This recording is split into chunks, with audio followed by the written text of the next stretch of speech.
Hey everybody, welcome back to Jim Bob's Garden. So today is tomato and pepper planting day. It is the 28th of December and our last frost should be around March 7th. So that gives me about 10 weeks between now and the first frost. Now what I want to do, I know that normally they say 6 to 8 weeks before the last frost is when you want to go ahead and plant your tomatoes and peppers into trays such as this. Alright. But last year it took forever for my peppers to grow. I mean, just took forever. And then the other thing, my plan is I'm going to go ahead and take the trays, once I get the seedlings to come up in the trays, I'm going to go ahead and pot them up so that I have nice good sized tomato plants to put out before when it comes time for the last frost. Though, I mean, that's very variable around here. It's really hard to tell because, I mean, like for right now, it is December 28th and it is literally 80 degrees out here. I know that because I got my new thermometer from my kids for Christmas. By the way, if I haven't said it already, Merry Christmas and Happy Holidays to everybody. Apparently Kwanzaa is going on right now, so if you're into the Kwanzaa thing, Happy Kwanzaa. Enjoy your season. Alright, so first thing I have here, a bunch of dirt. Now what this is a mix of potting soil, other soil that has been in pots, that's potting soil, that I have taken, well, an example is I had my turmeric in pots. Didn't grow very well, just a side note, but I took the dirt from the pots, I put it in here, and then I mixed it in with a whole bunch of compost, so I got a nice fluffy soil in here that I can use to pot my plants up in.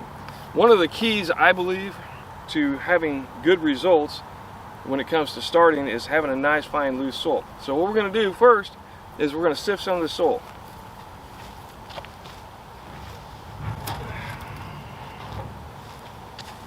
So to do that, I have my handy dandy soil sifter. So all this is some 2x4s with a frame to make a frame, and then 1/4 inch hardware cloth, and the hardware cloth just allows the smaller particles to go through and keeps the bigger particles out. Simple as that. And then all I'm going to do, grab me a shovelful, toss it on my sifter,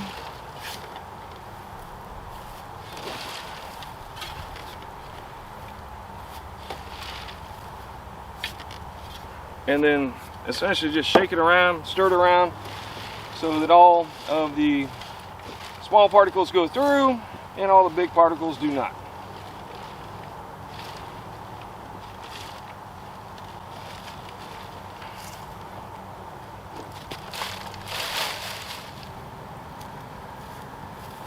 So basically I'm sifting to where now I have all the big chunks, which I can take and I can deposit them somewhere else in the garden, which is always good for the garden. And then the smaller, finer soil,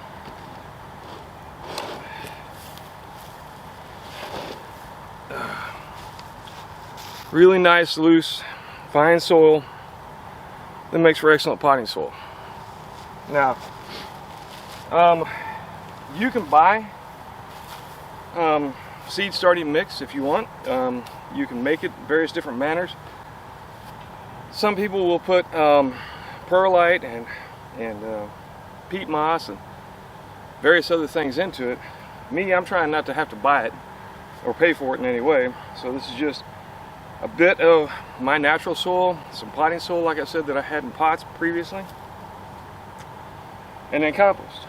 So compost to give it the nutrients and the structure along with the potting soil, and it's all free to me.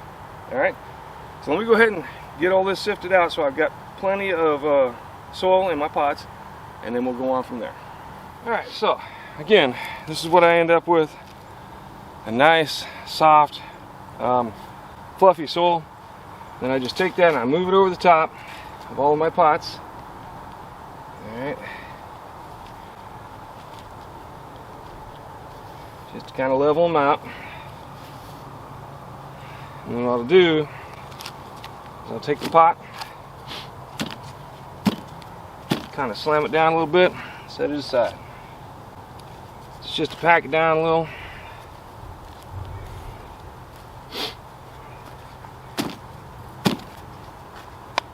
Okay, so what am I going to plant?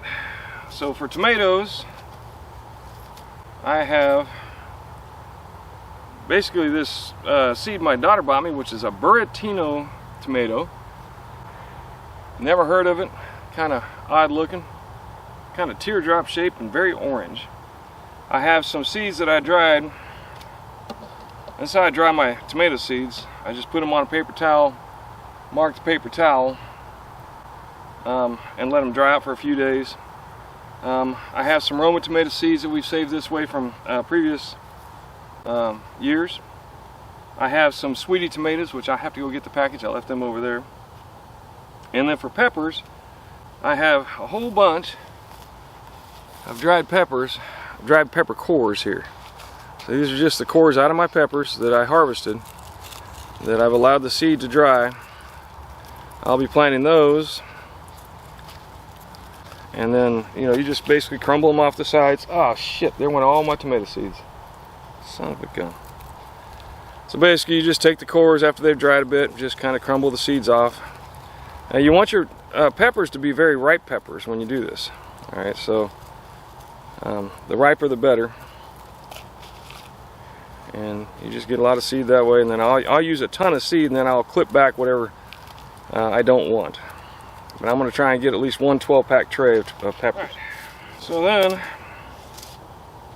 all we're going to do, take a tray, and I'm going to use the 6-packs, because last year I did the 12-packs and I had too many tomatoes. I mean, I literally had tomatoes sitting around for a while. Alright, now there's a couple ways you can do this. You can either sprinkle the seeds directly on the top, alright, and then cover them over with a little bit of dirt. Or if you want to be a little more precise, just dig a very small divot, about 1/4 inch. Now, rule of thumb when it comes to tomatoes, well, any seed, is you want to bury them about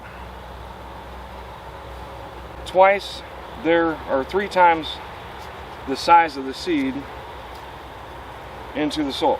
Alright, so tomato seeds are tiny, so obviously you're not going to have a lot of soil on top. One of the biggest problems when you're trying to grow your own plants is seed planting depth. If you plant them too deep,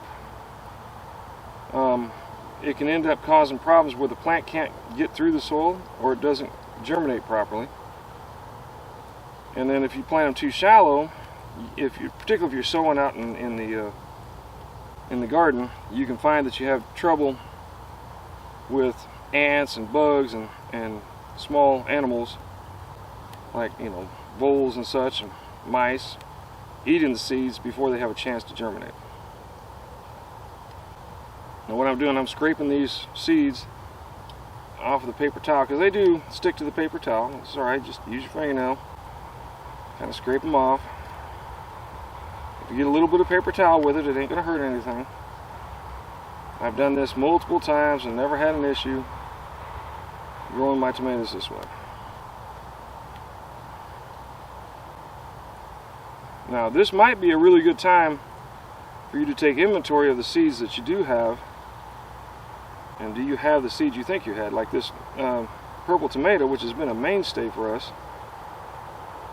because it produces well, it grows well in this climate, very hardy, large vines, and usually produces quite a bit of tomatoes.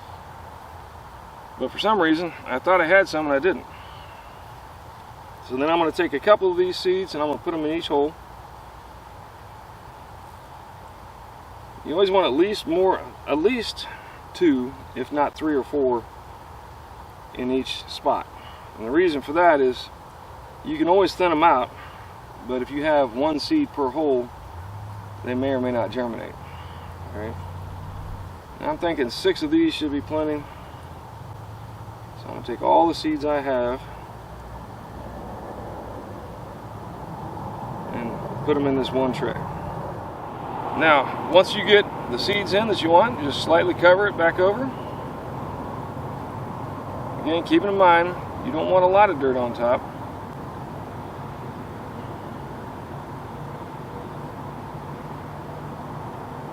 And then don't forget to label. Make sure you label your seeds. And you can reutilize labels, particularly if you got some that say what it is that you put in here. Like that one there, it says purple tomato. Just right over the top of it. Now I want to say one other thing about this purple tomato, and that is basically this is a third generation tomato here in my garden. So what does that mean?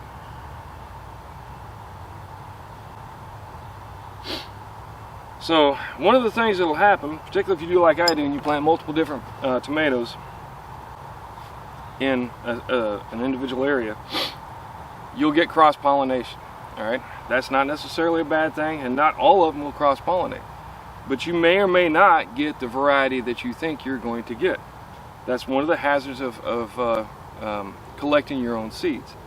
Now eventually what will end up happening is, you know, theoretically at least, as you use year-over-year seeds, it should adapt to your climate. It should also kind of settle into a pattern if you continue to plant the same type of tomatoes. But there's always the chance of cross-pollination. Even though tomatoes, it's not as big a deal, because all right, the male and female part of the plant, or the male and female, the sex organs essentially for the tomato plant, are all in that one flower, and it can pollinate just by vibration, wind moving it around, and just bees buzzing on it. It may or may not collect pollen from another plant. So you know, you may get true seeds, you may not. Either way, they'll be tomatoes. And typically I found that some of the ones that I have had planted via my compost and so on, that were either from store-bought tomatoes or random tomatoes, came up with a variety that was just unknown to me, but yet they were very good tasting tomatoes. Alright, so that's tomatoes. I'll do the rest of them off camera. Alright, but make sure you label and then water. Don't forget to water. Now when it comes to peppers, I want to be honest with you, I did not have great luck growing peppers. It took them forever to grow last year from my own seeds. In fact, I finally got tired and said, you know what, I'm going to go and get pepper plants. Alright, now I'm talking about bell peppers here. So that's kind of what I ended up doing. Alright, so the plan this year is that I am going to grow, or put a ton of seeds in here, in each cell, and then wait for them to get up to where they've got about 2 to 4 true leaves, and then I'll trim them back to just 1 plant per cell. Alright, not sure what happened last year, if it was just the weather or the amount of water or whatever the case may be. Now you notice I'm taking these cores and they still have a little bit of seed left on them, and I'm tossing them over in my garden, and that's basically in hopes that, man, you know, I might get lucky and have a few of these actually germinate, and I might just get volunteer peppers over there. Volunteers are a wonderful, wonderful thing. All right, and it would be really cool if I got a bunch of volunteer peppers. I like peppers. I love eating peppers in a salad. Last night we cut up some peppers and daikon radishes and carrots, and ate them for a snack, a midnight snack. So it's always good to have. Now again, these are bell peppers and not spicy peppers. Though the technology is essentially the same. Alright, then I'm just going to take a pinch, sprinkle it around each one of these cells, being very generous, because I have plenty of seeds that didn't cost me anything.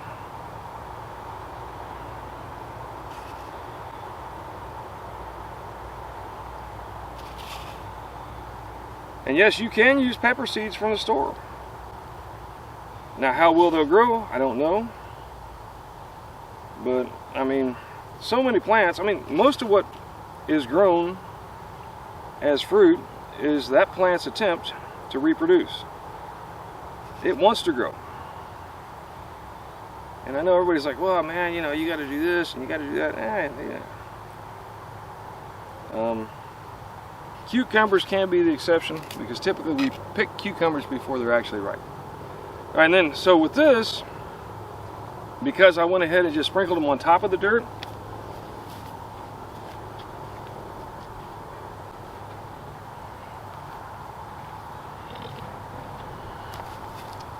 I will grab a handful of soil and then just lightly cover the seeds that I have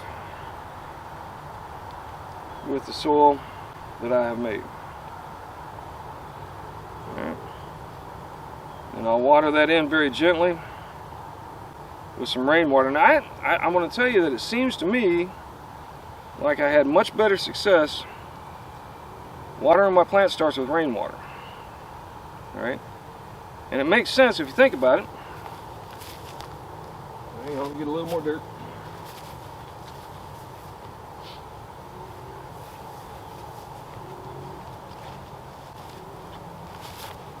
All right. It makes sense if you think about it because there's no chlorine. You know, the life in the soil is a lot of what helps to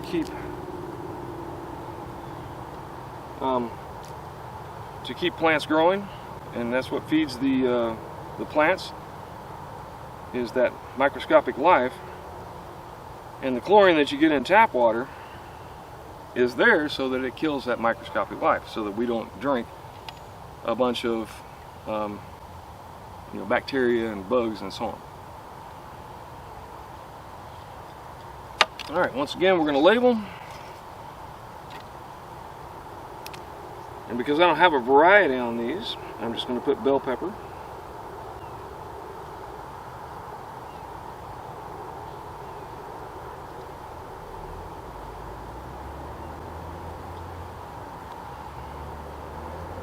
And there you go. I've got tomatoes and I got peppers. All right, well, I'm going to go ahead and finish up planting. As far as how many do you want to plant, hopefully all of those will grow. But it's always a good idea to go ahead and grow extras. It's far better to toss a plant start into the compost bin than it is to not have the plant start grow and not have a plant that you really wanted to have in your garden. So if you have the trays, which, you know, all of these are recycled trays that I've gotten by buying plants, and I've just held on to them year over year over year. So it's better to have more plants than not enough. All right, that is, I mean, I cannot express that enough. It's way better to have too many than not enough. All right, because you can always give them away. There's plant swaps. You can put them in, you know, smaller containers and take them to these plant swaps and swap them out for a different variety, perhaps, or some other plants that you might want to have in your garden. And then I give some away to my kids. I give some away to the neighbors. I got a deal. He's got a different type of tomato than I do, so I'm going to give him some of these Buratino tomatoes in return for some other types of tomatoes that he has. Same thing with peppers, or any plant for that matter. Always better to plant too many and not need them than need them and not have them. All right, so that's how I'm going about planting my peppers and tomatoes. It is, again, the 28th of December. It's a really good time to start planting. I highly recommend getting some starts going now if you got a place with some sun. Oh yeah, let me talk about that. So where do you put these tomato plants? It all depends. I mean, if you have an outside place where you can plant or put your trays during the warm days here in Florida. Now this is here in Jacksonville. If you have a warm place, then I would highly recommend just putting them outside. Most of our temperatures here recently have been in the 70s and 80s. We haven't really gotten hard cold snaps. But then if you have the time and are willing to make the effort, then what you do is when you find out it's going to be below 40 degrees, you just simply bring them in at night and put them back out during the day. The other option is a small greenhouse, which I have my little green what is it, plastic greenhouse, which we bought last year. I really loved it, and I'll put all mine in the greenhouse.